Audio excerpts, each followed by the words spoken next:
රොෂාන් සහ මලීෂා විවාහ වනේ හරීම ආදරෙන්. ඔවුන්ගේ ආදර කතාව හැමෝටම ආදර්ශයක් වුණා. කාලයත් එක්ක රොෂාන් රැකියාවට වැඩි අවධානයක් යොමු කළා. මලීෂා ගෙදර දොරේ වැඩවලටයි දරුවන්ගේ කටයුතුවලටයි මුල් තැන දුන්නා. ඔවුන් දෙදෙනා අතර සංනිවේදනය ටිකෙන් ටික අඩු වුණා. රොෂාන් වැඩ ඇරිලා ගෙදර ආවත් ටීවී එක ඉස්සරහා වාඩි වෙනවා නැත්නම් මොබයිල් ෆෝන් එකත් එක්ක කාර්යබහුල වෙනවා. මලීෂාට තමන්ගේ ප්‍රශ්න තමන්ගේ හිතේ තියෙන දේවල් කියන්න කෙනෙක් නැති වුණා.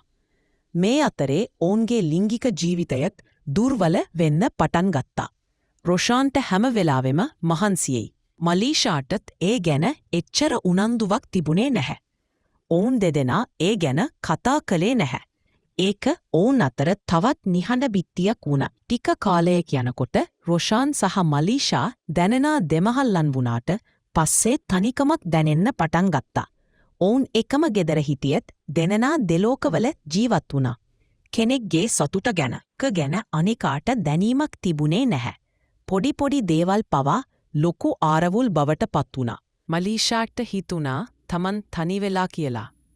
රොෂාන්ට තමන්ගේ ජීවිතේ මොකක්දෝ අඩුවක් තියෙනවා කියලා දැනුණා. ඒත් ඒ මොකක්ද කියලා අවුන් දෙන්නා කතා කරලා විසඳගන්න උත්සාහ කළේ නැහැ. අන්තිමේදී මේ ප්‍රශ්න ඔඩු දිව්වා. අවුන් දෙන්නා තීරණය කළා වෙන.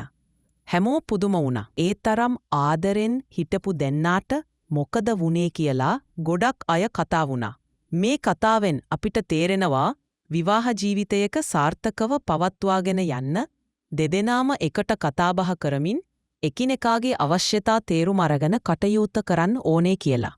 ආදරය විතරක් මදි. විශ්වාසය, අවබෝධය සහ හොඳ සංනිවේදනයත් අත්‍යවශ්‍යයි.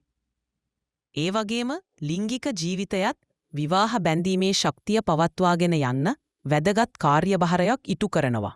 ඒ ගැනත අවධානය යොමු කරන්න ඕනේ. මොකද ඒකත් දෙදෙනා අතර බැඳීම වැඩි කරන්න උදව් වෙනවා. ප්‍රශ්න ආවම ඒ ගැන කතා කරලා විසඳගත්තොත් ගොඩක් දුරට විවාහ ජීවිතය දෙදරා යාම වළක්වා ගන්න පුළුවන්.